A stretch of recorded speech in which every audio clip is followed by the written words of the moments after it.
Good afternoon, everyone.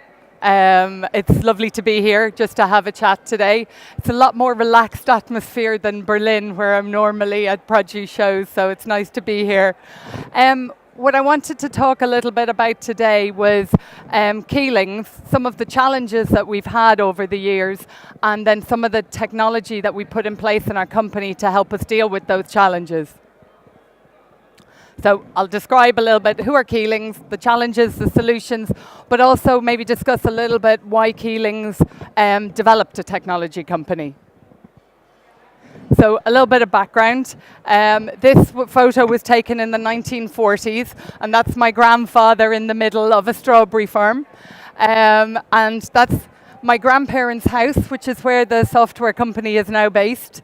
And this was the highest tech glass houses in the 40s, 50s that they built.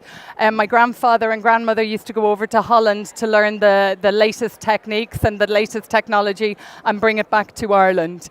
So that's how our business started and has grown from that farm in North County Dublin to now the business, the group has staff of about 2,300 people. We've got 5 different divisions in the group, which makes it quite complex. If you're an Irish company and you want any level of scale, you have to learn how to do complexity well. And we focus on retail markets, we focus on food service, we have a wholesale business. We also have an international business that's based in the UK and France, Holland, and we actually even have a person based over in Shanghai. And we have our solutions business, which is our technology company. We do grow about 35 million still worth of produce in Ireland, so still at the same farm. We've hopefully honed how to grow strawberries now, slightly different than we did there in the previous photo. And our Irish grown is about 10% of what the group sells overall.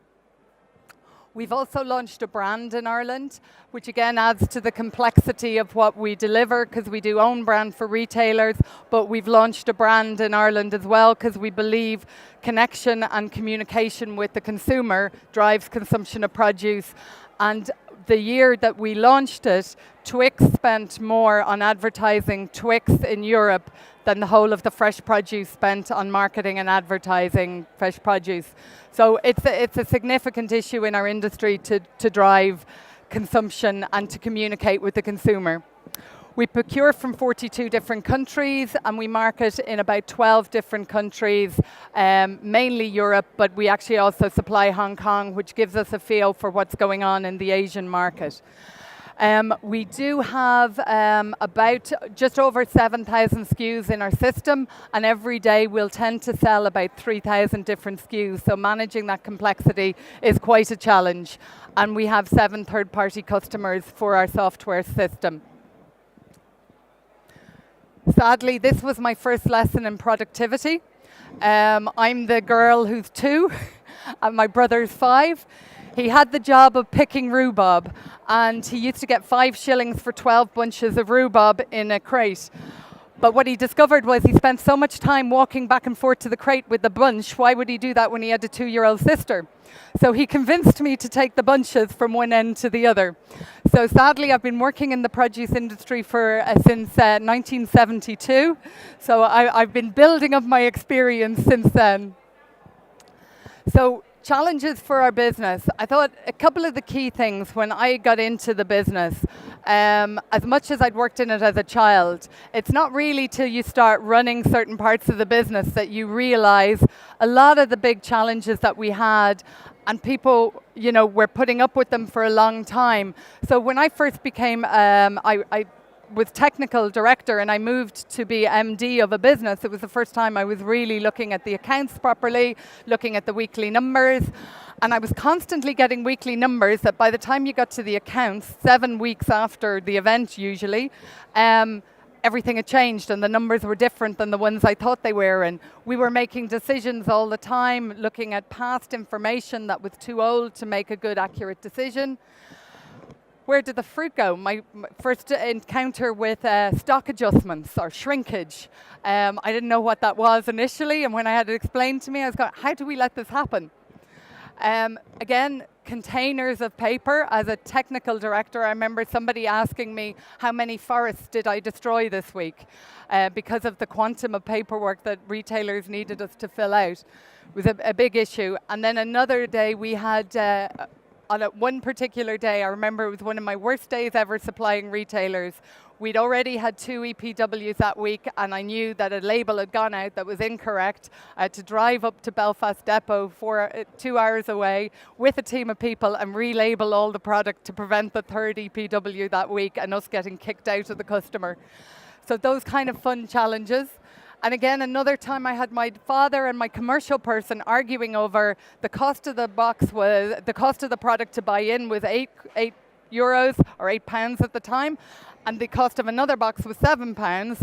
And my father was saying we'd make more money on the one that was £8 because the quality was better, and the commercial guy was saying 7. And to be honest, at the time, I couldn't get the data to work out which was which was going to, because sometimes my father was right and sometimes the commercial director was right.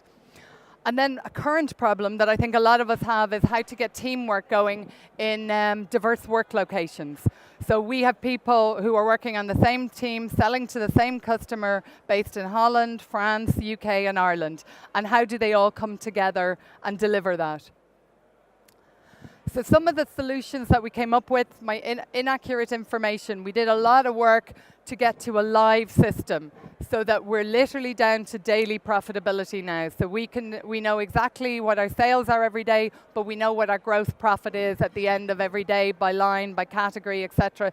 So the people who are driving the commercial decisions can make those decisions with live, accurate information. Mainly due to the live allocation of costs and getting all the costs put in as they are, and then also to shut it off at the end once the product is gone, that somebody can't go back a month later and adjust it without highlighting it, which used to happen. So that was good. So now what I like most about our business is we spend at least 80% of the time talking about what's happening, not what happened, because we have that data at our fingertips. And we also have a lot of costing capabilities, so we can forecast much easier what's going to happen in the future. This where did the fruit go? Again, I think one of the big things is controlling every box of stock. Because I think one of the best things somebody said to me once, what you measure, you manage. And because we weren't measuring properly where stock was going and yield and loss and waste, by having every product accurately measured and managed, so we know by consignment or we know by customer where we're losing fruit, we can then work out how we're losing fruit and put a plan to stop it. I think one of the other areas that had been ignored for a long time within our business was our loss in packaging. Getting packaging into the system was a massive improvement in our packaging use. I'd say we had one point when we first started measuring, we were nearly wasting about 10% of our packaging. It was incredible. And the cost reduction of getting that down really, really tight and focusing on which lines were causing the higher waste and which weren't. Traceability this was one where it was going to become a nightmare. Thank God, when I was technical director, we did not do a product like this. This is the Keelings platter, which is very popular with everybody from international rugby players to an 87-year-old woman who just puts it on top of her cakes and thinks it's brilliant, saves her hassle. So what we do with this, with traceability now, instead of having to go to a container of paper and check out every single consignment relating to, so we can go down to, we need to know what variety's in there, where it came from. So in this particular pack that has 5 different products, probably coming from 5 different countries, has a whole load of QA checks that need to be recorded, has all of the field information back at the grower level, and by having it all at a push of a button, I remember I used to get 2 weeks in the start to track all the traceability of product that we had. These days, we can usually do it within the hour. And that's getting back to the grower and getting the information. On our EPWs, which is emergency product withdrawals, so of those 3,000 SKUs that we sell every day, probably about 1,500 of them go to retailers where the label information is legally important. So if you get anything wrong on that label, basically they have to withdraw the product and you get charged 25,000 euros or pounds usually.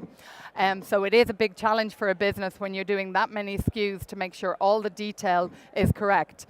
So what we did was, after we'd always had a human check, and we doubled up human checks, and at one point we put 3 human checks, and it still was having some amount of errors getting through. What we did was we input the information into a computer once, and then it's updated on a weekly basis, checked and confirmed, and that way every check is blind checked off the computer. And that reduced our label rejections hugely across the business. Again, this coming down to the argument now of whether it's better to buy in the product that cost a little bit more on the way in or not. Now all we need to do is, if somebody's debating that, is we just get the consignment, check where it's at on gross profit on both of them, with all the costs allocated as they occurred, and we can then measure it immediately and decide, right, we need to shift next week to be buying a bit more from that grower rather than that grower, etc. And then having the team work in diverse locations, it is a challenge that we're literally fixing the last one this February. We've got our last business that's connected up with the group going live. And it's one of the big challenges that we've always had in the business, where we're trying to compare one unit with another and how they're performing. When they had different systems and different ways of using them and different codes, it was impossible to compare how different businesses were doing properly, and for them even to work together sometimes. So now that we're going to have every business on the exact same platform, it makes it much easier for us to communicate with each other. One of the things that we do as well is we have live Skype screens. So people in France, people in Holland, working in separate offices, but they're literally on screen in the office. And you can just, I'm in the French office and I turn to the girl in Holland and just, she's at her computer and just say, "Hi Justina, how are you?" Comes back and sort of goes, "Have you seen such and such?" And she's telling me about the quality or whatever it might be. And it just makes everybody so much more connected. I know you can say you can call her at any point in time, but I probably wouldn't have called her and had that conversation. So it makes people feel part of that team. So the reason why we really got into developing a technology company started way back. So in the 80s, everybody started recording more paper, our business started expanding, creating more and more paper and containers of paper. My father decided in 1988 that he needed some software to help manage this. He'd heard about computers. I remember at 5 or 6 being brought in to look at a telex communicating from Australia. So Dad was always quite keen to get whatever the next technology was. So he went out and he looked at a number of the systems that were out there to see if they would deliver for our business. He couldn't find anything that would deliver the numbers that he knew he needed to make the right decisions. So we wrote our own, which was a very basic version at the time, but it gave good information. But by the time we got to 2000, we knew that that system was too small. So we were going to have to go out and look again. And we thought, right, by 2000, I'm sure there's better systems being developed and have been delivered. Unfortunately, when we went out and found that frequently there was a great system, but it didn't work for our business, or it didn't work the way we wanted it, etc. So getting a hammer for a screw-in nail was kind of what they were, and we couldn't get them to match up.